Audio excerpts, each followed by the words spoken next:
ನಮಸ್ಕಾರ ಪ್ರೀತಿಯ ವಿದ್ಯಾರ್ಥಿಗಳೇ, ನಾವು ಕಳೆದ ತರಗತಿಯಲ್ಲಿ ಇತಿಹಾಸದ ಅಧ್ಯಯನದ ಮಹತ್ವ ಕುರಿತಾಗಿ ತಿಳ್ಕೊಂಡಿದ್ದೇವೆ. ಇತಿಹಾಸವು ರಾಜಕೀಯ ಪ್ರಜ್ಞೆಯನ್ನು ಬೆಳೆಸುತ್ತದೆ. ಇತಿಹಾಸವು ಸಾಮಾಜಿಕ ಪ್ರಜ್ಞೆಯನ್ನು ಬೆಳೆಸುತ್ತದೆ. ಇತಿಹಾಸವು ಧಾರ್ಮಿಕ ಪ್ರಜ್ಞೆಯನ್ನು ಬೆಳೆಸುತ್ತದೆ. ಇತಿಹಾಸವು ರಾಷ್ಟ್ರಭಕ್ತಿಯನ್ನು ಬೆಳೆಸುತ್ತದೆ. ಮುಂತಾದ ವಿಚಾರಗಳನ್ನು ಅರಿತಿದ್ದೇವೆ. ಈಗ ಇತಿಹಾಸ ಅಧ್ಯಯನದ ಮಹತ್ವದ ಉಳಿದ ವಿಚಾರಗಳ ಬಗ್ಗೆ ತಿಳಿದುಕೊಳ್ಳೋಣ. ಆರನೇದಾಗಿ, ಇತಿಹಾಸವು ಸಮಾಜ ವಿಜ್ಞಾನಗಳ ಪ್ರಯೋಗಶಾಲೆ.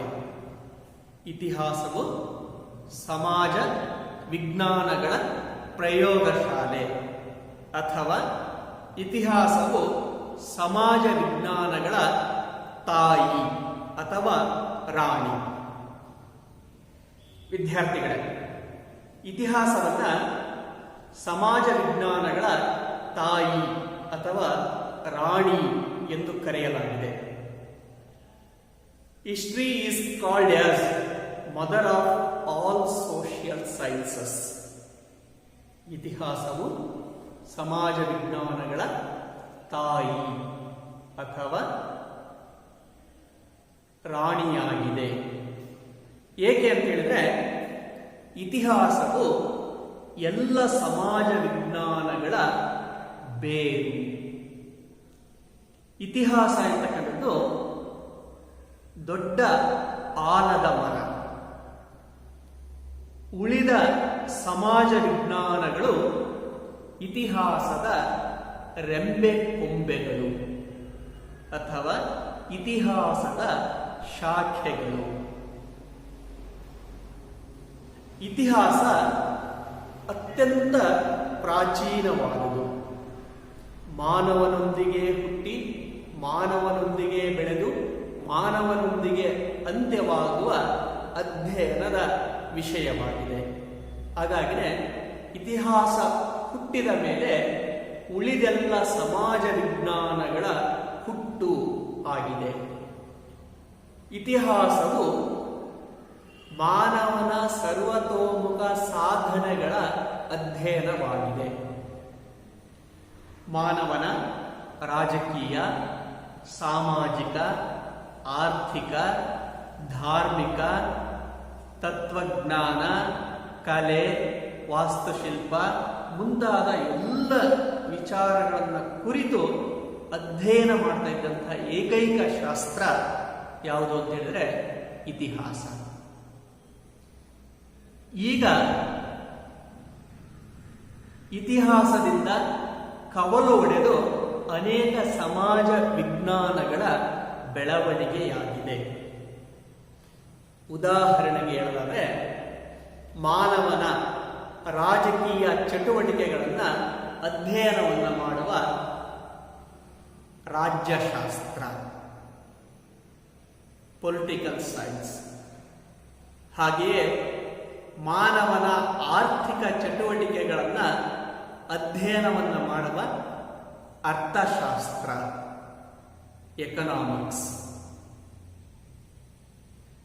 ಭೂಮಿಯ ವಿವರಣೆಯನ್ನು ನೀಡತಕ್ಕಂಥ ಭೂಗೋಳಶಾಸ್ತ್ರ, ಜಿಯೋಗ್ರಫಿ.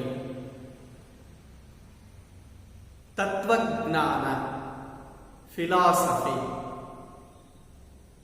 ಹಾಗೆಯೇ ತರ್ಕಶಾಸ್ತ್ರ, ಲಾಜಿಕ್ ಮುಂತಾದಂತಹ ಅನೇಕ ಸಮಾಜ ವಿಜ್ಞಾನಗಳು ಮೊದಲು ಇತಿಹಾಸದಲ್ಲಿಯೇ ಅಧ್ಯಯನಕ್ಕೆ ಒಳಪಡ್ತಾ ಇವೆ. ಈಗ ಪ್ರತ್ಯೇಕ ಶಾಸ್ತ್ರಗಳಾಗಿ ಬೆಳವಣಿಗೆಯನ್ನ ಹೊಂದಿವೆ. ಹೀಗೆ ಒಂದು ಕಾಲದಲ್ಲಿ ಇತಿಹಾಸದ ಭಾಗವೇ ಆಗಿದ್ದ ಸಮಾಜ ವಿಜ್ಞಾನಗಳು ಇಂದು ಪ್ರತ್ಯೇಕ ಶಾಸ್ತ್ರಗಳಾಗಿ, ಅಧ್ಯಯನ ವಿಷಯಗಳಾಗಿ ಬೆಳವಣಿಗೆಯನ್ನು ಹೊಂದಿವೆ. ಈ ಎಲ್ಲ ಸಮಾಜ ವಿಜ್ಞಾನಗಳಿಗೆ ಮಾಹಿತಿಯನ್ನು ಒದಗಿಸುವ ಕೆಲಸವನ್ನ ಇತಿಹಾಸ ಮಾಡುತ್ತದೆ. ಹಾಗಾಗಿಯೇ ಇತಿಹಾಸವನ್ನ ಎಲ್ಲ ಸಮಾಜ ವಿಜ್ಞಾನಗಳ ಬೇರು, ಸಮಾಜ ವಿಜ್ಞಾನಗಳ ರಾಣಿ ಅಥವಾ ತಾಯಿ ಎಂದು ಕರೆಯಲಾಗಿದೆ. ಇತಿಹಾಸವು ಎಲ್ಲ ಸಮಾಜ ವಿಜ್ಞಾನಗಳಿಗೆ ಮಾಹಿತಿಯನ್ನು ಒದಗಿಸುವ ಪ್ರಯೋಗಶಾಲೆಯಂತಿದೆ. ಹಾಗಾಗಿಯೇ ಇತಿಹಾಸವನ್ನ ಸಮಾಜ ವಿಜ್ಞಾನಗಳ ಪ್ರಯೋಗಶಾಲೆ, ಸಮಾಜ ವಿಜ್ಞಾನಗಳ ತಾಯಿ, ಸಮಾಜ ವಿಜ್ಞಾನಗಳ ರಾಣಿ ಎಂದು ಕರೆಯಲಾಗಿದೆ. ಇದಕ್ಕೆ ನಾವು ಉದಾಹರಣೆಯನ್ನ ಕೊಡೋದಾದ್ರೆ, ನೀವೆಲ್ಲ ವಿಶ್ವಸಂಸ್ಥೆಯ ಹೆಸರನ್ನ ಕೇಳಿದ್ರ. ವಿಶ್ವದಲ್ಲಿ ಶಾಂತಿ ಸ್ಥಾಪಿಸುವ ಮಹಾನ್ ಉದ್ದೇಶದಿಂದ ಸ್ಥಾಪಿತವಾದಂತಹ ಒಂದು ಅಂತಾರಾಷ್ಟ್ರೀಯ ಸಂಘಟನೆ.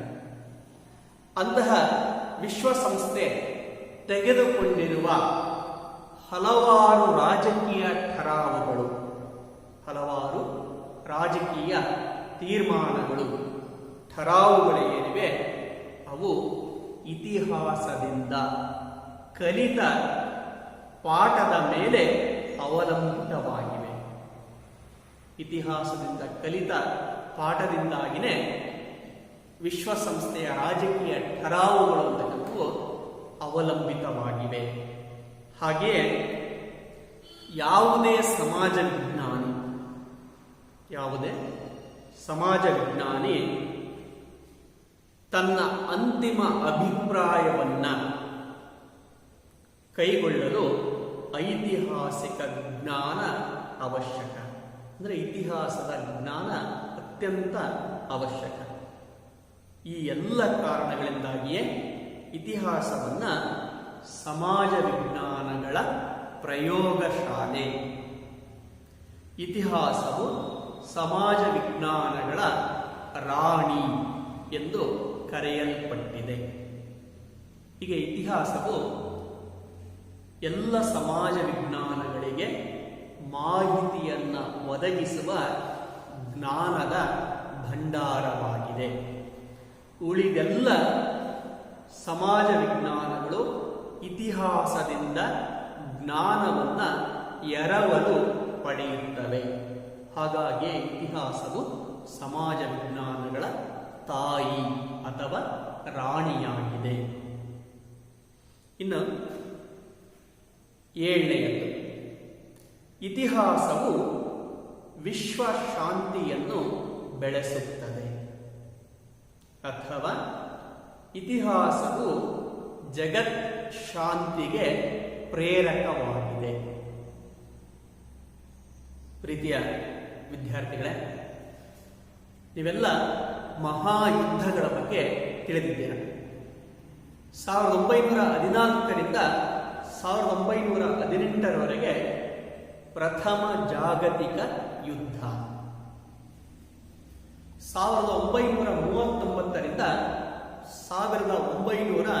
1945ರವರೆಗೆ ಎರಡನೆಯ ಜಾಗತಿಕ ಯುದ್ಧ ಅಥವಾ ಮಹಾಯುದ್ಧ ಎಂಬತಕ್ಕಂಥದ್ದು ನಡೆಯಿತು.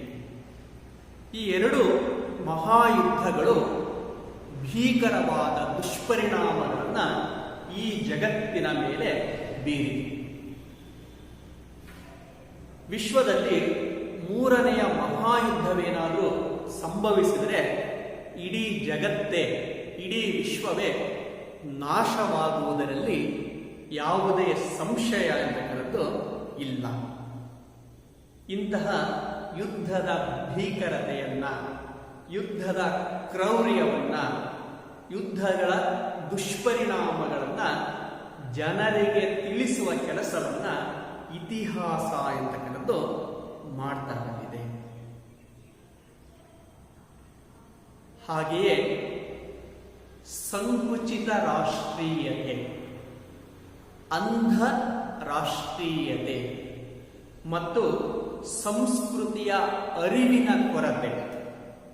ಸಂಕುಚಿತ ರಾಷ್ಟ್ರೀಯತೆ ಮತ್ತು ಸಂಸ್ಕೃತಿಯ ಅರಿವಿನ ಕೊರತೆಯೇ ಈ ಯುದ್ಧಗಳಿಗೆ ಕಾರಣ ಎಂಬುದನ್ನು ಉದಾಹರಣೆಗಳ ಸಮೇತ ಇತಿಹಾಸವು ನಿರೂಪಿಸಿದೆ. ಮೊದಲನೇ ಮಹಾಯುದ್ಧಕ್ಕೆ ಕಾರಣ ಜರ್ಮನ್ ದೇಶದ ಅರಸ ಎರಡನೇ ವಿಲಿಯಂ. ಅವನು ಪ್ರತಿಪಾದಿಸಿದ ಯುದ್ಧ ನೀತಿ.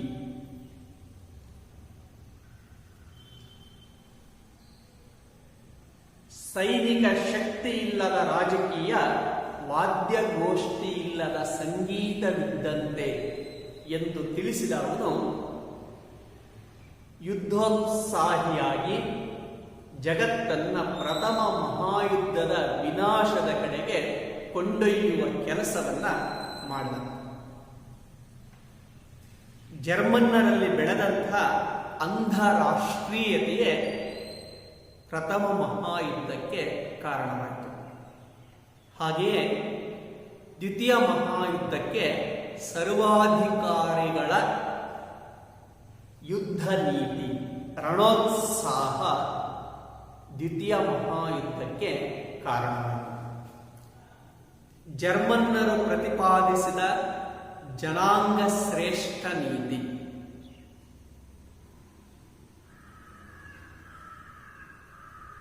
ಜರ್ಮನ್ನರೇ ಜನಾಂಗವೇ ಶ್ರೇಷ್ಠ ಎಂಬ ನೀತಿಯೇ ದ್ವಿತೀಯ ಮಹಾಯುದ್ಧಕ್ಕೆ ಕಾರಣವಾಯಿತು. ಹೀಗೆ ಸಂಕುಚಿತ ರಾಷ್ಟ್ರೀಯತೆ, ಅಂಧರಾಷ್ಟ್ರೀಯತೆ ಮತ್ತು ಸಂಸ್ಕೃತಿಯ ಅರಿವಿನ ಕೊರತೆಯೇ ಎರಡು ಮಹಾಯುದ್ಧಗಳಿಗೆ ಕಾರಣವಾಗಿದೆ ಎಂಬುದನ್ನು ಇತಿಹಾಸದ ಅಧ್ಯಯನದಿಂದ ನಾವು ತಿಳಿಯಲಿಕ್ಕೆ ಸಾಧ್ಯವಾಗಿದೆ.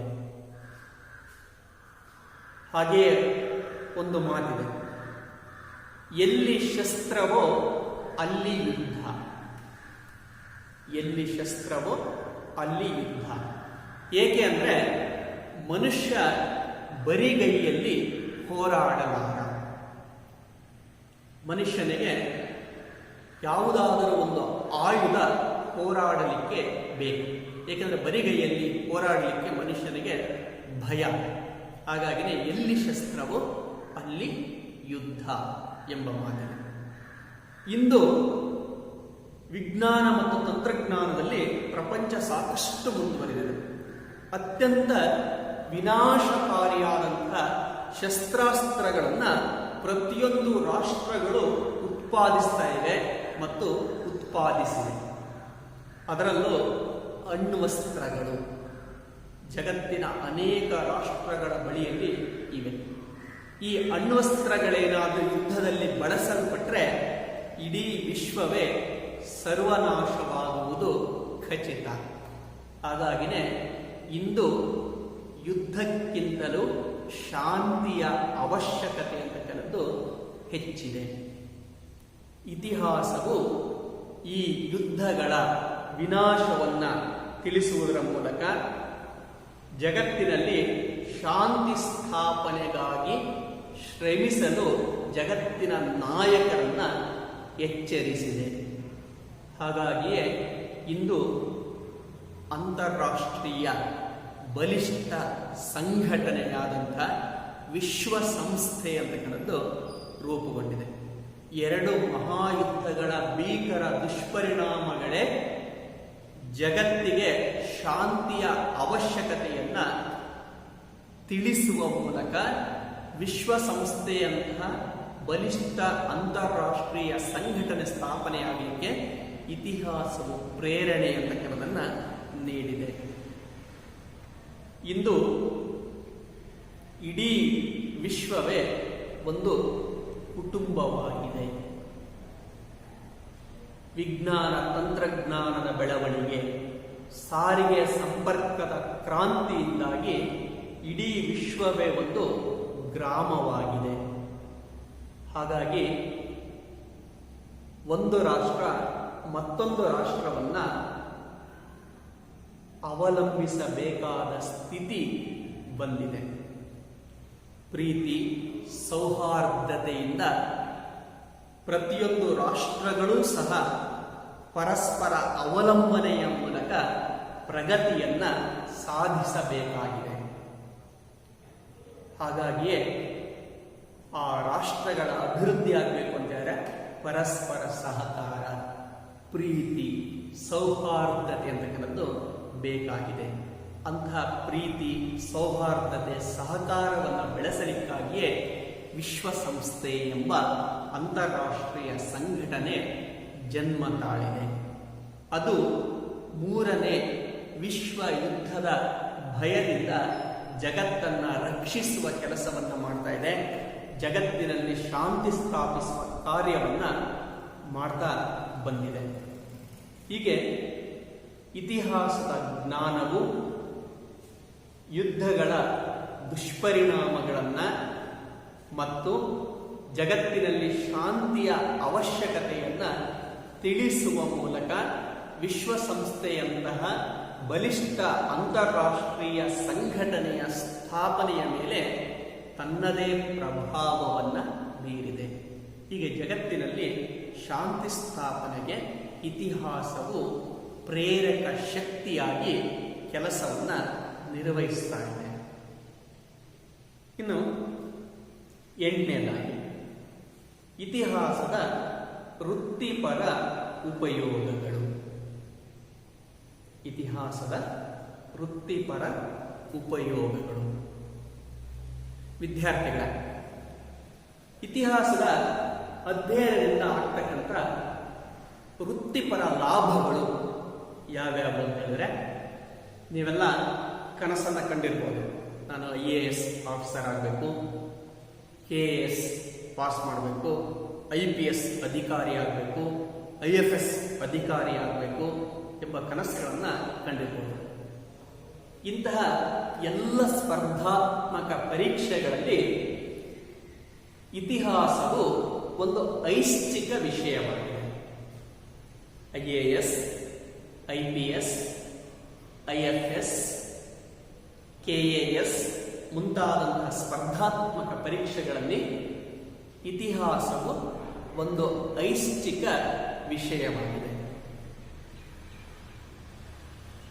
ಎಲ್ಲ ಸ್ಪರ್ಧಾತ್ಮಕ ಪರೀಕ್ಷೆಗಳಲ್ಲಿ ಅತಿ ಹೆಚ್ಚು ಪ್ರಶ್ನೆಗಳನ್ನು ಈ ಇತಿಹಾಸದಿಂದ ತೆಗೆಯಲಾಗಿದೆ. 33% ಪ್ರಶ್ನೆಗಳು ಇತಿಹಾಸದ ಮೇಲೆಯೇ ಕೇಳಲಾಗಿದೆ. ಹಾಗಾಗಿನೇ ಅಂತಹ ಸ್ಪರ್ಧಾತ್ಮಕ ಪರೀಕ್ಷೆಗಳಲ್ಲಿ ಇತಿಹಾಸವನ್ನು ಐಚ್ಛಿಕ ವಿಷಯವನ್ನಾಗಿ ತೆಗೆದುಕೊಂಡು ಪರೀಕ್ಷೆಗಳಲ್ಲಿ ಉತ್ತೀರ್ಣರಾಗುವುದರ ಮೂಲಕ ಉನ್ನತವಾದಂತಹ ಹುದ್ದೆಗಳನ್ನು ಅಲಂಕರಿಸಲಿಕ್ಕೆ ಇತಿಹಾಸದ ಅಧ್ಯಯನದಿಂದ ಸಾಧ್ಯ.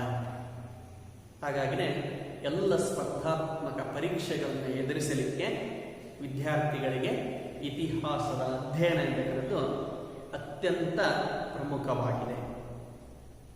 ಹಾಗೆಯೇ ವಿದ್ಯಾರ್ಥಿಗಳಿಗೆ, ಅಧ್ಯಾಪಕರಿಗೆ, ವಕೀಲರಿಗೆ, ಪತ್ರಕರ್ತರಿಗೆ, ಆಡಳಿತಗಾರರಿಗೆ, ರಾಜನೀತಿ ತಜ್ಞರಿಗೆ ಇತಿಹಾಸದ ಜ್ಞಾನ ಎಂಬುದು ಅತ್ಯಂತ ಅವಶ್ಯಕ. ನೀವು ಸಮಾಜಶಾಸ್ತ್ರದ ಶಿಕ್ಷಕರಾಗಬೇಕು ಅಂತೇಳಿದರೆ ಇತಿಹಾಸವನ್ನು ಅಧ್ಯಯನ ಮಾಡಿರಲೇಬೇಕು. ಸಮಾಜ ವಿಜ್ಞಾನವನ್ನು ನೀವು ಓದಿರಲೇಬೇಕು. ಪ್ರಾಥಮಿಕ ಶಾಲೆಗಳಲ್ಲಿ ಮತ್ತು ಪ್ರೌಢಶಾಲೆಗಳಲ್ಲಿ ಇತಿಹಾಸದ ಶಿಕ್ಷಕರಾಗಿ ನೀವು ಸೇವೆಯನ್ನು ಸಲ್ಲಿಸಬಹುದು. ಸಮಾಜ ವಿಜ್ಞಾನದ ಶಿಕ್ಷಕರಾಗಿ ಸೇವೆ ಸಲ್ಲಿಸಬಹುದು. ಹಾಗೆಯೇ PU ತರಗತಿಗಳಲ್ಲಿ ಇತಿಹಾಸದ ಉಪನ್ಯಾಸಕರಾಗಿ, ಪದವಿ ತರಗತಿಗಳಲ್ಲಿ ಇತಿಹಾಸದ ಉಪನ್ಯಾಸಕರಾಗಿ, ಉನ್ನತ ಶಿಕ್ಷಣದಲ್ಲಿ ಇತಿಹಾಸದ ಪ್ರಾಧ್ಯಾಪಕರಾಗಿ ನೀವು ಸೇವೆಯನ್ನು ಸಲ್ಲಿಸಬಹುದು. ಸಂಶೋಧನಾ ಮಾರ್ಗದರ್ಶಿಗಳಾಗಬಹುದು.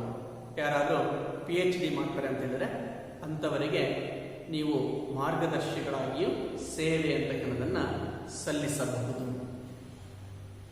ಹಾಗೆಯೇ ಕೇಂದ್ರ ಮತ್ತು ರಾಜ್ಯ ಸರ್ಕಾರಗಳ ಹಂತಗಳಲ್ಲಿ ಪುರಾತತ್ವ ಇಲಾಖೆ ಕಾರ್ಯವನ್ನು ನಿರ್ವಹಿಸುತ್ತೆ.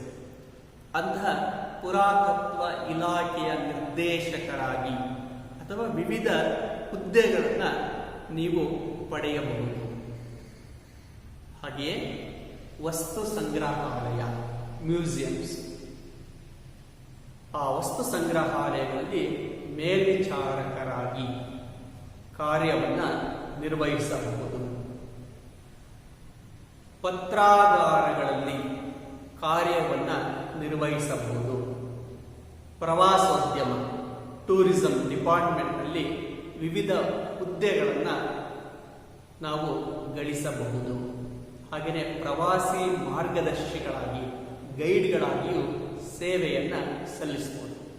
ಈಗ ಇತಿಹಾಸದ ಅಧ್ಯಯನದಿಂದ ನಮಗೆ ಅನೇಕ ವೃತ್ತಿಪರವಾದಂಥ ಲಾಭಗಳಿವೆ. ಶಿಕ್ಷಕರಾಗಿ, ಅಧ್ಯಾಪಕರಾಗಿ, ಪ್ರಾಧ್ಯಾಪಕರಾಗಿ, ಉಪನ್ಯಾಸಕರಾಗಿ, ಸಂಶೋಧನಾ ಮಾರ್ಗದರ್ಶಿಗಳಾಗಿ, ಪುರಾತತ್ವ ಇಲಾಖೆಯ ಮೇಲ್ವಿಚಾರಕರಾಗಿ, ಪುರಾತತ್ವ ಶಾಸ್ತ್ರಜ್ಞರಾಗಿ, ವಸ್ತು ಸಂಗ್ರಹಾಲಯಗಳ ಮೇಲ್ವಿಚಾರಕರಾಗಿ, ಪತ್ರಾಗಾರಗಳ ಮೇಲ್ವಿಚಾರಕರಾಗಿ ಮತ್ತು ಪ್ರವಾಸೋದ್ಯಮ ಗೈಡ್ಗಳಾಗಿ, ಹೀಗೆ ಅನೇಕ ವೃತ್ತಿಪರವಾದಂತಹ ಲಾಭಗಳನ್ನು ನಾವು ಇತಿಹಾಸದಿಂದ ಪಡೆಯಬಹುದಾಗಿದೆ. ಹೀಗೆ ಇತಿಹಾಸವು ಕೇವಲ ಜ್ಞಾನಾರ್ಜನೆಗಾಗಿ ಮಾತ್ರವೇ ಅಲ್ಲದೆ ಉದ್ಯೋಗವನ್ನು ಪಡೆಯಲಿಕ್ಕೂ ಸಹ ಇದು ಸಹಾಯಕವಾಗಿವೆ. ಹಾಗಾಗಿ ಈ ಎಲ್ಲ ಮೇಲ್ಕಂಡ ಹುದ್ದೆಗಳನ್ನು ನಾವು ಇತಿಹಾಸದಿಂದ ಪಡೆಯಬಹುದಾಗಿದೆ, ಇತಿಹಾಸದ ಅಧ್ಯಯನದಿಂದ ನಾವು ಪಡೆಯಬಹುದಾಗಿದೆ. ಇವು ಇತಿಹಾಸದ ವೃತ್ತಿಪರವಾದ ಉಪಯೋಗಗಳು. ಇನ್ನು 9ನೇದಾಗಿ, ಇತಿಹಾಸವು ಉದಾತ್ತ ಧ್ಯೇಯಗಳನ್ನು ಬೆಳೆಸುತ್ತದೆ. ಇತಿಹಾಸವು ಉದಾತ್ತವಾದ ಧ್ಯೇಯಗಳನ್ನು ಬೆಳೆಸುತ್ತದೆ. ಇಂದು ಮಾನವ ಲೌಕಿಕ ಜೀವನದಲ್ಲಿ ಉನ್ನತಿಯನ್ನು ಸಾಧಿಸಿದ್ದಾನೆ. ಆದರೆ ಅಲೌಕಿಕ ಉನ್ನತಿಯನ್ನು ಸಾಧಿಸುವಲ್ಲಿ ವಿಫಲನಾಗಿದ್ದಾನೆ ಎಂದು ಹೇಳಬಹುದು. ಇಂದು ಮಾನವ ಲೌಕಿಕ ಉನ್ನತಿಯನ್ನು ಸಾಧಿಸಿದ್ದಾನೆಯೇ ಹೊರತು ಅಲೌಕಿಕ ಉನ್ನತಿಯನ್ನಲ್ಲ. ಲೌಕಿಕ ಉನ್ನತಿ ಅಂತ ಹೇಳಿದ್ರೆ ಮನುಷ್ಯ ವಿಜ್ಞಾನ ತಂತ್ರಜ್ಞಾನದಲ್ಲಿ ಸಾಕಷ್ಟು ಮುಂದುವರಿದು ತನಗೆ ಬೇಕಾದಂಥ ಎಲ್ಲ ಅವಶ್ಯಕತೆಗಳನ್ನು ಅವನು ಪೂರೈಸಿಕೊಳ್ತಕ್ಕಂಥ ಕೆಲಸವನ್ನ ಮಾಡಿದ್ದಾನೆ. ಆದರೆ ನೈತಿಕ ಮೌಲ್ಯಗಳನ್ನು, ನೀತಿಗಳನ್ನು ಅವನು ಮರೆತಿದ್ದಾನೆ, ಅಥವಾ ಮೌಲ್ಯಗಳ ಮತ್ತು ನೀತಿಗಳ ಮೇಲೆ ಅವನಿಗೆ ಗೌರವ ಎಂತಕ್ಕಂಥದ್ದು ಕುಸಿತಾ ಇದೆ. ವ್ಯಕ್ತಿಯನ್ನು ಪ್ರೀತಿಸುವುದಕ್ಕಿಂತ ವಸ್ತುಗಳನ್ನು ಪ್ರೀತಿಸುವನ್ನ ಹೆಚ್ಚು ಮಾಡಿದ್ದಾನೆ. ಅವನಿಗೆ ವಸ್ತುಗಳ ಮೇಲಿನ ಮೋಹ ಹೆಚ್ಚಾಗ್ತಾ ಇದೆ. ನಮಗೆ ಒಂದು ಮೊಬೈಲ್ ಮೇಲೆ ಇರತಕ್ಕಂತಹ ಪ್ರೀತಿ, ಒಂದು ಟಿವಿಯ ಮೇಲೆ ಇರತಕ್ಕಂತಹ ಪ್ರೀತಿ ಮಾನವ ಸಂಬಂಧಗಳ ಮೇಲೆ ಇಲ್ಲ. ಅದು ಈಗ ಕ್ರಮೇಣ ಏನಾಗ್ತಾ ಇದೆ ಅಂತ ಹೇಳಿದ್ರೆ ಕಡಿಮೆ ಆಗ್ತಾ ಇದೆ. ಹಾಗಾಗಿನೇ ಹೇಳಿದ್ದು, ವ್ಯಕ್ತಿ ಲೌಕಿಕ ಉನ್ನತಿಯನ್ನು ಸಾಧಿಸುತ್ತಾ ಇದ್ದಾನೆಯೇ ಹೊರತು ಅಲೌಕಿಕ ಉನ್ನತಿಯನ್ನಲ್ಲ. ಮೌಲ್ಯಗಳ ಮತ್ತು ನೀತಿಗಳ ಮೇಲಿನ ಮಾನವನ ಪ್ರೀತಿ, ಗೌರವ ಅಂತಕ್ಕಂಥದ್ದೇನಿದೆ ಅದು ದಿನದಿಂದ ದಿನಕ್ಕೆ ಕಡಿಮೆ ಆಗ್ತಾ ಇದೆ. ಹಾಗಾದ್ರೆ ಮಾನವ ಅಲೌಕಿಕ ಉನ್ನತಿಯನ್ನು ಸಾಧಿಸಬೇಕು ಅಂತ ಹೇಳಿದ್ರೆ ಅವನು ಉತ್ತಮ ಪ್ರಜೆಯಾಗಿ, ನಾಗರಿಕನಾಗಿ ರೂಪುಗೊಳ್ಳಬೇಕು ಅಂತ ಹೇಳಿದ್ರೆ ಇತಿಹಾಸದ ಅಧ್ಯಯನದಿಂದ ಮಾತ್ರ ಸಾಧ್ಯ. ಏಕೆ ಅಂದರೆ ಇತಿಹಾಸದಲ್ಲಿ ಮಾತ್ರ ನಾವು ಮಹಾಪುರುಷರ ಮೌಲ್ಯಗಳನ್ನು, ಆದರ್ಶಗಳನ್ನು ನಾವು ಅಧ್ಯಯನ ಇದನ್ನು ಮಾಡ್ತೇವೆ. ಇತಿಹಾಸದಲ್ಲಿ ಮಾತ್ರ ಮಹಾಪುರುಷರ ಮೌಲ್ಯಗಳು, ಆದರ್ಶಗಳನ್ನು ನಾವು ಅಧ್ಯಯನವನ್ನು ಮಾಡ್ತೇವೆ. ಅಂತಹ ಮಹಾಪುರುಷರ ಆದರ್ಶಗಳನ್ನು, ಮೌಲ್ಯಗಳನ್ನು ನಮ್ಮ ಜೀವನದಲ್ಲಿ ಅಳವಡಿಸಿಕೊಳ್ಳುವುದರ ಮೂಲಕ ನಾವು ಸಹ ಉತ್ತಮ ಪ್ರಜೆಗಳಾಗಿ ರೂಪುಗೊಳ್ಳಲಿಕ್ಕೆ ಸಾಧ್ಯ ಇದೆ. ಉದಾಹರಣೆಗೆ ಹೇಳೋದಾದ್ರೆ, ನೀವೆಲ್ಲರೂ ಸತ್ಯ ಹರಿಶ್ಚಂದ್ರನ ಕಥೆಯನ್ನ ಕೇಳಿರ್ಬೋದು. ನಾವು ಸತ್ಯಕ್ಕೆ ಯಾರು ಉದಾಹರಣೆಯನ್ನ ಕೊಡಿ ಅಂತ ಹೇಳಿದ್ರೆ ನಾವು ನಮ್ಮ ಹೆಸರನ್ನು ಹೇಳೋದಿಲ್ಲ, ಬದಲಾಗಿ ಯಾರ ಹೆಸರನ್ನು ಹೇಳ್ತೇವೆ ಅಂತ ಹೇಳಿದ್ರೆ ಹರಿಶ್ಚಂದ್ರ ಮಹಾರಾಜನ ಹೆಸರನ್ನ ಹೇಳ್ತೇವೆ. ಹಾಗೆಯೇ ತಂದೆ ತಾಯಿಗಳನ್ನು ಅತಿ ಹೆಚ್ಚು ಪ್ರೀತಿಸಲಿಕ್ಕೆ ಉದಾಹರಣೆಯಾಗಿ ನಾವು ಭಕ್ತ ಶ್ರವಣ ಕುಮಾರನ ಹೆಸರನ್ನು ನಾವು ಹೇಳ್ತೇವೆ. ಹರಿಶ್ಚಂದ್ರ ಸತ್ಯಕ್ಕಾಗಿ ತನ್ನ ರಾಜ್ಯವನ್ನು ಕಳೆದುಕೊಂಡ, ತನ್ನ ಹೆಂಡತಿ ಮಕ್ಕಳನ್ನ ಮಾರಿಕೊಂಡ, ಕೊನೆಗೆ ತಾನೇ ಮಸಣ ಕಾಯುವ ಕೆಲಸವನ್ನ ಮಾಡಿದ. ಆದರೂ ಅವನು ಸತ್ಯದ ಪ್ರತಿಪಾದನೆ ಅಂತಕ್ಕಂಥದನ್ನ ಬಿಡಲಿಲ್ಲ. ಹಾಗಾಗಿನೇ ಸತ್ಯಕ್ಕೆ ಆದರ್ಶವಾಗಿ ನಾವು ಯಾರ ಉದಾಹರಣೆಯನ್ನು ನೀಡ್ತೇವೆ ಅಂತ ಹೇಳಿದ್ರೆ ಹರಿಶ್ಚಂದ್ರ ಮಹಾರಾಜನ ಉದಾಹರಣೆಯನ್ನ ನೀಡ್ತೇವೆ. ಹಾಗೆಯೇ ಮಾತಾ ಪಿತೃಗಳ ಭಕ್ತಿಗೆ ಉದಾಹರಣೆಯಾಗಿ ಶ್ರವಣ ಕುಮಾರನ ಉದಾಹರಣೆಯನ್ನ ನೀಡ್ತೇವೆ. ಶ್ರವಣ ಕುಮಾರ ಅಂಧರಾಗಿದ್ದಂತಹ ತನ್ನ ತಂದೆ ತಾಯಿಯರನ್ನ ಡೋಲಿಯಲ್ಲಿ ಕೂರಿಸಿಕೊಂಡವನು ಇಡೀ ಪುಣ್ಯಕ್ಷೇತ್ರಗಳ ದರ್ಶನವನ್ನು ಮಾಡಿಸಲಿಕ್ಕೆ ಪ್ರಯತ್ನವನ್ನ ಮಾಡ್ತಾನೆ. ದಶರಥ ಮಹಾರಾಜನಿಂದ ಅವನು ಕೊಲ್ಲಲ್ಪಡ್ತಾನೆ. ಅದು ಕತೆ ಮುಂದುವರ್ಕೊಳ್ತಾ ಹೋಗುತ್ತೆ. ಹೀಗೆ ತಂದೆ ತಾಯಿಗಳನ್ನ ಪ್ರೀತಿಗೆ ನಾವು ಉದಾಹರಣೆಯಾಗಿ ಶ್ರವಣ ಕುಮಾರನ ಉದಾಹರಣೆಯನ್ನ ನಾವು ನೀಡ್ತೇವೆ. ಹಾಗೆಯೇ ಇಡೀ ವಿಶ್ವಕ್ಕೆ ಅಹಿಂಸಾ ತತ್ವವನ್ನ ಕೊಡುಗೆಯಾಗಿ ಕೊಟ್ಟಂತಹ ಧರ್ಮ ಯಾವುದು ಅಂತ ಹೇಳಿದ್ರೆ ಅದು ಜೈನ ಧರ್ಮ ಮತ್ತು ಬೌದ್ಧ ಧರ್ಮ. ಇಡೀ ಜಗತ್ತಿಗೆ ಅಹಿಂಸಾ ತತ್ವವನ್ನ ಕೊಡುಗೆಯಾಗಿ ನೀಡಿದರು. ಅಹಿಂಸೋ ಪರಮೋ ಧರ್ಮ, ಅಹಿಂಸೆ ಪರಮ ಧರ್ಮ ಎಂಬತಕ್ಕಂಥದನ್ನ ಜಗತ್ತಿಗೆ ತಿಳಿಸಿಕೊಟ್ಟರು. ಅಂಥ ಧರ್ಮಗಳ ಸ್ಥಾಪಕರಾದಂತಹ ಮಹಾವೀರ ಮತ್ತು ಬುದ್ಧರ ಆದರ್ಶಗಳನ್ನು ನಾವು ಇತಿಹಾಸದಲ್ಲಿ ಅಧ್ಯಯನ ಅಂತಕ್ಕಂಥದನ್ನು ಮಾಡ್ತೇವೆ. ಅಹಿಂಸಾ ತತ್ವವನ್ನು ನಮ್ಮ ಜೀವನದಲ್ಲಿ ಅಳವಡಿಸಿಕೊಳ್ತಕ್ಕಂಥ ಕೆಲಸವನ್ನು ನಾವು ಇತಿಹಾಸದ ಅಧ್ಯಯನದಿಂದ ಮಾತ್ರ ಮಾಡಲಿಕ್ಕೆ ಸಾಧ್ಯ. ಹಾಗೆಯೇ ಅಶೋಕ ಮೌರ್ಯ ಸಾಮ್ರಾಜ್ಯದ ಶ್ರೇಷ್ಠ ಚಕ್ರವರ್ತಿ. ಇಡೀ ಜಗತ್ತಿನಲ್ಲಿಯೇ ಶಸ್ತ್ರವನ್ನ ತ್ಯಜಿಸಿ, ಕಳಿಂಗ ಯುದ್ಧದ ನಂತರ ಅವನು ಶಸ್ತ್ರವನ್ನ ತ್ಯಜಿಸ್ತಾನೆ. ಧರ್ಮದ ದಂಡವನ್ನ ಹಿಡಿದು ಅವನು ಆಡಳಿತ ಎಂಬುದನ್ನ ನಡೆಸ್ತಾನೆ. ಹಾಗಾಗಿ ಅವನನ್ನ ಭಾರತ ಇತಿಹಾಸದಲ್ಲಿ ಅಶೋಕ ದ ಗ್ರೇಟ್, ಅಶೋಕ ಮಹಾಶಯ ಅಂತೇಳಿ ನಾವು ಕರೀತೇವೆ. ಈಗ ಜಗತ್ತಿನಲ್ಲಿ ಶಸ್ತ್ರವನ್ನ ಬದಿಗಿಟ್ಟು ಆಡಳಿತವನ್ನು ನಡೆಸಿದಂಥ ಏಕೈಕ ಅರಸ ಯಾರು ಅಂತಾರೆ ಅಶೋಕ. ಅವನ ಆದರ್ಶದ ಗುಣಗಳು ನಮಗೆ ಮಾದರಿಯಾಗಿವೆ. ಅಶೋಕನ ಆದರ್ಶದ ಗುಣಗಳು ನಮಗೆ ಮಾದರಿಯಾಗಿವೆ. ಹಾಗೆಯೇ ಮಹಾತ್ಮ ಗಾಂಧೀಜಿ ಭಾರತಕ್ಕೆ ಸ್ವಾತಂತ್ರ್ಯವನ್ನು ತಂದುಕೊಳ್ಳಿಕ್ಕೆ ಅವರು ಬ್ರಿಟಿಷರ ವಿರುದ್ಧ ಕೆಚ್ಚೆದೆಯ ಹೋರಾಟ ಅಂತಕ್ಕಂಥದ್ದನ್ನ ನಡೆಸ್ತಾರೆ. ಆದರೆ ಅವರು ಯಾವುದೇ ಶಸ್ತ್ರವನ್ನು ಕೈಗೆ ಇಟ್ಟುಕೊಳ್ಳಲಿಲ್ಲ.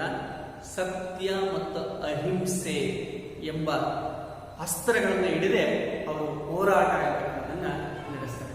ಹಾಗಾಗಿನೇ ಇಡೀ ವಿಶ್ವದಲ್ಲಿಯೇ ಶಾಂತಿಯಿಂದ ಸತ್ಯ ಮತ್ತು ಅಹಿಂಸಾ ತತ್ವಗಳ ಮೂಲಕ ಸ್ವಾತಂತ್ರ್ಯವನ್ನು ಪಡೆದುಕೊಂಡಂಥ ಏಕೈಕ ದೇಶ ಯಾವುದು ಅಂತಂದರೆ ಅದು ಭಾರತ ದೇಶ. ಅಂತಹ ಗಾಂಧೀಜಿಯವರ ಆದರ್ಶ ಗುಣಗಳನ್ನು ನಾವು ಕೈಗೂಡಿಸಿಕೊಳ್ಬೇಕು ಅಂತ ಹೇಳಿದ್ರೆ ನಾವು ಇತಿಹಾಸದ ಅಧ್ಯಯನವನ್ನು ಮಾಡಲೇಬೇಕು. ಹಾಗೆಯೇ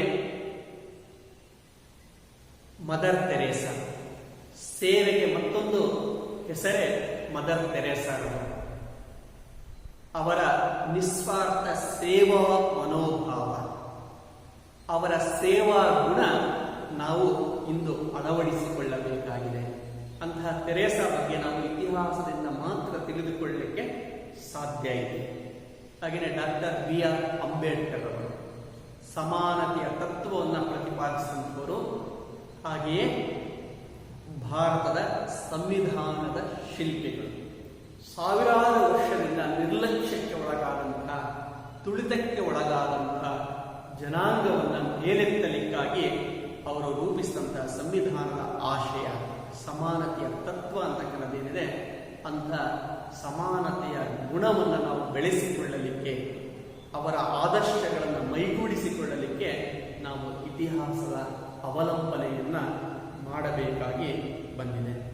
ಇಂತಹ ಎಲ್ಲ ಉದಾತ್ತ ಆದರ್ಶಗಳು ಅಂತಕ್ಕಂಥವೇನಿದ್ದಾವೆ, ಆ ಎಲ್ಲ ಉದಾತ್ತ ಆದರ್ಶಗಳನ್ನು ಕಲಿಬೇಕು ಅಂತಿದ್ರೆ ನಾವು ಇತಿಹಾಸದ ಅಧ್ಯಯನವನ್ನು ಮಾಡಬೇಕು. ಮಹಾಪುರುಷರ ಆದರ್ಶಗಳನ್ನು ನಾವು ಅಧ್ಯಯನವನ್ನು ಮಾಡಬೇಕಾಗುತ್ತೆ.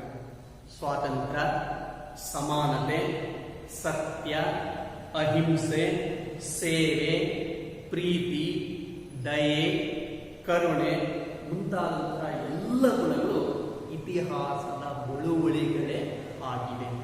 ಇಂತಹ ಎಲ್ಲ ಆದರ್ಶ ಗುಣಗಳನ್ನು ಮಹಾಪುರುಷರ ಜೀವನ ಚರಿತ್ರೆಗಳ ಅಧ್ಯಯನದಿಂದ ನಾವು ತಿಳಿಲಿಕ್ಕೆ ಸಾಧ್ಯ.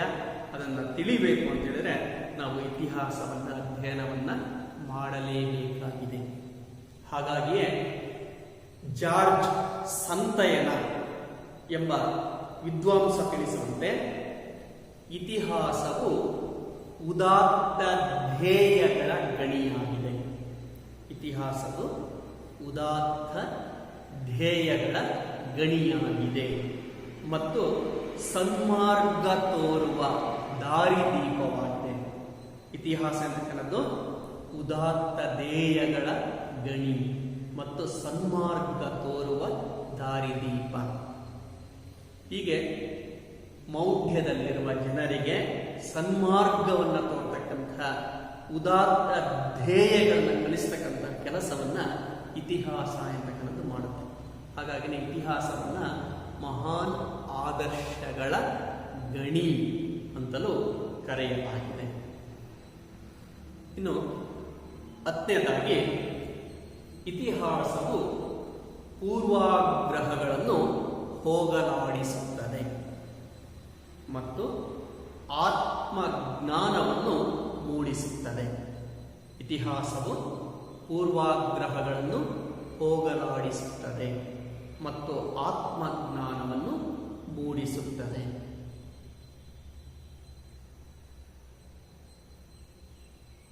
ವಿದ್ಯಾರ್ಥಿಗಳೇ, ಜಾತಿ, ಮತ, ಪಂಥ, ವರ್ಣ, ವರ್ಗ, ಭಾಷೆ ಮುಂತಾದಂತಹ ಪೂರ್ವಾಗ್ರಹಗಳನ್ನು ನಿವಾರಿಸಲಿಕ್ಕೆ ಇತಿಹಾಸದ ಅಧ್ಯಯನ ಅಗತ್ಯ. ಜಾತಿ, ಪಂಥ, ವರ್ಣ, ವರ್ಗ, ಭಾಷೆ ಮುಂತಾದವುಗಳ ಬಗ್ಗೆ ಇರತಕ್ಕಂಥ ಪೂರ್ವಾಗ್ರಹಗಳನ್ನು ನಿವಾರಣೆಯನ್ನು ಮಾಡಲಿಕ್ಕೆ ಇತಿಹಾಸದ ಅಧ್ಯಯನ ಅತ್ಯಂತ ಅವಶ್ಯಕ. ಏಕೆ ಅಂತಂದರೆ ಹಿಂದೆ ಈ ಪೂರ್ವಾಗ್ರಹಗಳೇ ಉಗ್ರ ರಾಷ್ಟ್ರೀಯತೆಯ ಅಥವಾ ಸಂಕುಚಿತ ರಾಷ್ಟ್ರೀಯತೆಯ ಬೆಳವಣಿಗೆಗೆ ಕಾರಣವಾಗಿ ಮಹಾಯುದ್ಧಗಳು ಘಟಿಸಲಿಕ್ಕೆ ಕಾರಣವಾಗಿವೆ. ಈ ಪೂರ್ವಾಗ್ರಹಗಳೇ ಅಂಧರಾಷ್ಟ್ರೀಯತೆ, ಸಂಕುಚಿತ ರಾಷ್ಟ್ರೀಯತೆ ಬೆಳೆದು ಮಹಾಯುದ್ಧಗಳು ಸಂಭವಿಸಲಿಕ್ಕೆ ಕಾರಣವಾಗಿದೆ. ಹಾಗಾಗಿನೇ ಇಂದು ವಿಶ್ವ ಭ್ರಾತೃತ್ವದ ಪರಿಕಲ್ಪನೆ ಬೆಳೆಯಬೇಕಾಗಿದೆ.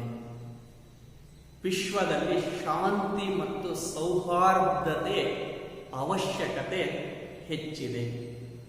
ಆ ವಿಶ್ವದಲ್ಲಿ ಶಾಂತಿ ಮತ್ತು ಸೌಹಾರ್ದತೆಯನ್ನು ಬೆಳೆಸಲಿಕ್ಕೆ, ವಿಶ್ವ ಸಹೋದರತೆಯ ಭಾವವನ್ನು ಬೆಳೆಸಲಿಕ್ಕೆ ನಮಗೆ ಇತಿಹಾಸದ ಜ್ಞಾನ ಎಂತಕ್ಕಂಥದ್ದು ಅತ್ಯಂತ ಅವಶ್ಯಕ. ವ್ಯಕ್ತಿಯಲ್ಲಿರುವ ಪೂರ್ವಾಗ್ರಹಗಳನ್ನು ನಿವಾರಿಸಿ ವ್ಯಕ್ತಿಯಲ್ಲಿ ಉದಾತ್ತ ಧ್ಯೇಯಗಳನ್ನು ಬೆಳೆಸ್ತಕ್ಕಂತಹ ಕೆಲಸವನ್ನ ಇತಿಹಾಸ ಎಂತಕ್ಕಂಥದ್ದು ಮಾಡುತ್ತೆ. ಹಾಗಾಗಿಯೇ ಕಾಲಿಂಗ್ವುಡ್ ಎಂಬ ವಿದ್ವಾಂಸ ಈ ರೀತಿಯಾಗಿ ಹೇಳ್ತಾರೆ, ಆತ್ಮಜ್ಞಾನವನ್ನು ಪಡೆಯಲು ಚರಿತ್ರೆ ಅತ್ಯಗತ್ಯ. ವ್ಯಕ್ತಿ ಆತ್ಮಜ್ಞಾನವನ್ನು ಪಡೆಯಲು ಚರಿತ್ರೆ ಅತ್ಯಗತ್ಯ. ಹಾಗಾದರೆ ನಮಗೆ ಇತಿಹಾಸ ಅಂತಕ್ಕಂಥದ್ದು ಆತ್ಮಜ್ಞಾನವನ್ನು ಒದಗಿಸುತ್ತದೆ. ಇತಿಹಾಸದ ಅಧ್ಯಯನದ ಮೂಲಕ ನಾವು ಆತ್ಮಜ್ಞಾನವನ್ನು ಪಡೆಯುತ್ತೇವೆ. ಅದರ ಮೂಲಕ ನಮ್ಮಲ್ಲಿರುವ ಪೂರ್ವಾಗ್ರಹಗಳನ್ನು ನಾವು ಹೋಗಲಾಡಿಸಿಕೊಳ್ತೇವೆ. ಹಾಗಾಗಿನೇ ಇತಿಹಾಸದ ಅಧ್ಯಯನವು ಪೂರ್ವಾಗ್ರಹಗಳನ್ನು ಹೋಗಲಾಡಿಸುತ್ತದೆ ಮತ್ತು ಆತ್ಮಜ್ಞಾನವನ್ನು ಮೂಡಿಸುತ್ತದೆ ಎಂದು ಖಚಿತವಾಗಿ ಹೇಳಬಹುದು. ಹೀಗೆ ನಾವು ಕಳೆದ ತರಗತಿಯಲ್ಲಿ 5, ಇಂದಿನ ತರಗತಿಯಲ್ಲಿ 5 ಇತಿಹಾಸದ ಮಹತ್ವದ ಕಾರಣವಾದಂಥ ಅಂಶಗಳನ್ನು ತಿಳ್ಕೊಂಡಿದ್ದೇವೆ. ಇವಲ್ಲದೆ ಇನ್ನೂ ಅನೇಕ ಅಂಶಗಳು ಇತಿಹಾಸದ ಮಹತ್ವವನ್ನು ಸಾರ್ತವೆ. ನಿಮ್ಮ ಪರೀಕ್ಷೆಯಲ್ಲಿ 5 ಅಂಕಕ್ಕೆ ಪ್ರಮುಖವಾಗಿ ಈ ಪ್ರಶ್ನೆಯನ್ನು ಕೇಳ್ತಾರೆ, ಇತಿಹಾಸದ ಅಧ್ಯಯನದ ಮಹತ್ವವನ್ನು ವಿವರಿಸಿ ಅಂತೇಳಿ. ಈ 10 ಅಂಶಗಳನ್ನ ನೀವು ಬರೀಬೇಕಾಗುತ್ತೆ. ಇದಲ್ಲದೆ 1-2 ಅಂಕದ ಪ್ರಶ್ನೆಗಳನ್ನು ಸಹ ಈ ಪಾಠದಿಂದ ಕೇಳ್ತಾರೆ. ಹಾಗೇನೆ ನಿಮ್ಮ ಪರೀಕ್ಷಾ ದೃಷ್ಟಿಯಿಂದ ಅತ್ಯಂತ ಮಹತ್ವದ ಅಧ್ಯಾಯ. ಹಾಗೆ ಎಲ್ಲರೂ ಚೆನ್ನಾಗಿ ಓದ್ಕೊಳ್ರಿ.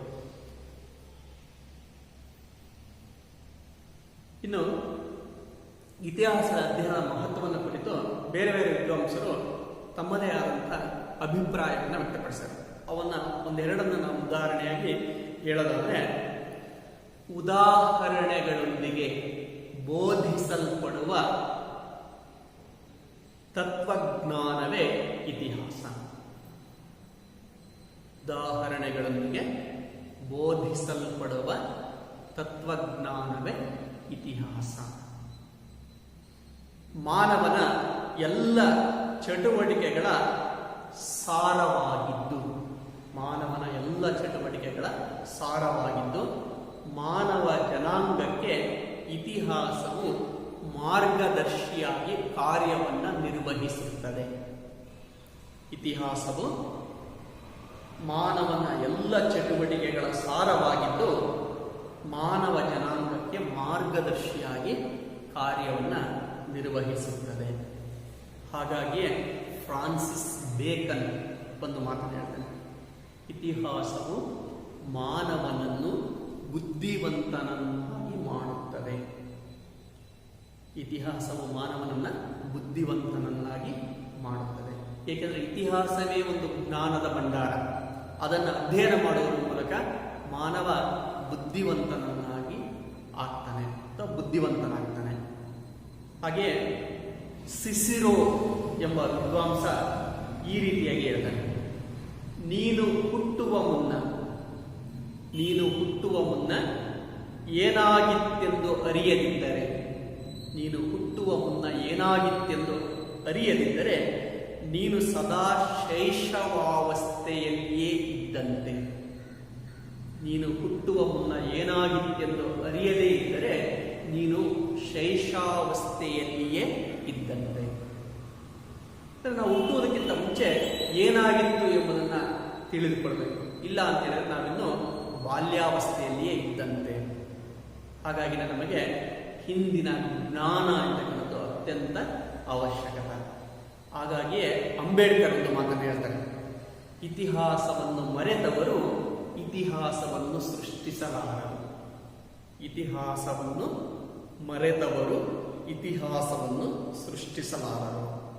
ಹಾಗಾಗಿಯೇ ಇತಿಹಾಸ ಎಂತಕ್ಕಂಥದ್ದು ಅತ್ಯಂತ ಮಹತ್ವವನ್ನು ಪಡೆದುಕೊಂಡಿದೆ. ಈ ಮೇಲಿನ ಎಲ್ಲ ಅಂಶಗಳು ಇತಿಹಾಸದ ಮಹತ್ವವನ್ನು ನಮಗೆ ತಿಳಿಸ್ತವೆ. ಮುಂದಿನ ತರಗತಿಯಲ್ಲಿ ನಾವು 2ನೆಯ ಅಧ್ಯಾಯ ಮಾನವನ ವಿಕಸನದ ಕಥೆಯ ಬಗ್ಗೆ ತಿಳ್ಕೊಳ್ಳೋಣ. ಎಲ್ಲರಿಗೂ ನಮಸ್ಕಾರ.